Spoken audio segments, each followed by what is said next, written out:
With another by-election looming and yet another one now threatened because Scott Benton has lost his appeal through the Standards Committee, and a very extremely serious breach of the rules they have judged. And when he offered to lobby ministers on behalf of the gambling industry, and there was a leak of a confidential policy document. He's earned himself a 35-day suspension, subject to a parliamentary vote, which I suppose will be a formality, and that will trigger a recall and therefore a by-election. And it is extraordinary that there are so many of these. It's only going to take another, 3 more after that before Rishi Sunak equals the record set by Harold Wilson's government in the 1960s, 1970s, and 15 lost by-elections in one government would be extraordinary. To get up to 16 would definitely put Rishi Sunak in the record books. He's already in there a little bit, and not for anything positive. I suppose at the moment now he simply wants to hang on long enough so that he can firmly eclipse what's her name? What's her name? She of the hands. Liz Truss. Liz Truss. I can't imagine why I forget her name. It's almost as etched on my mind as is the memories of Thunderbirds.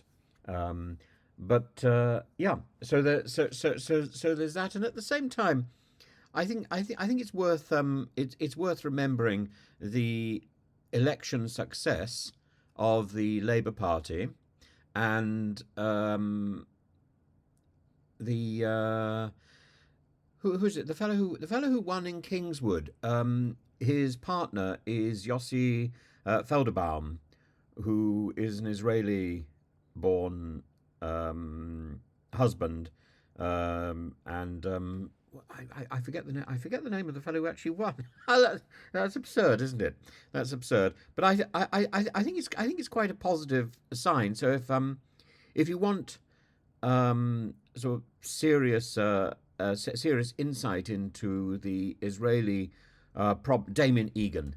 Damian Egan. If you want serious insight to the Israeli problem, then I suspect really you ought to you ought to ask Damien and his partner. Damien is Jewish anyway, I think, and they look a very happy couple on the election victory, where they've secured a 28.5% swing, the second biggest swing from the Conservatives to Labour in the post-election period. So that is extraordinary. It's not about let's just puncture that balloon. It's not about the things that Labour is offering. It's about the failure of the Conservative Party at the moment. Maybe Labour will have things to offer. I certainly don't think tightening up the fox hunting bill to make drag hounds illegal.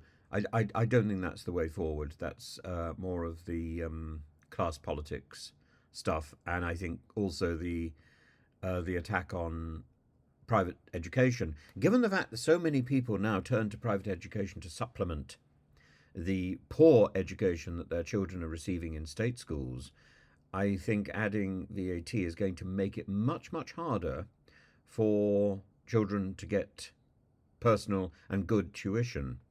But it's I think the Labour Party has to think very carefully about what policies it advanced, what policies it advances in order to help our country sort itself out with its relationship, particularly with Europe in the future decade, because rejoining the European Union is it's just not a possibility, and what is important now is to establish a close enough union with Europe to to make to make the departure of Northern Ireland, the departure of Scotland, unnecessary, and to see maybe a future rejoining of some sort of confederation, maybe leading an outer ring of European satellite countries like Ukraine, and I think that would be very good. And yeah, so there we are. Congratulations to um, Damian Egan and to his partner Yossi Felderbaum, and commiserations, of course, to the people of Liverpool who are going to lose yet another MP who hasn't done his work properly, but they will have the opportunity of finding a replacement and pushing towards that record-breaking moment when Rishi Sunak loses 60. I think it has to be 16 by-elections to enter the record books, but he's fast approaching that figure.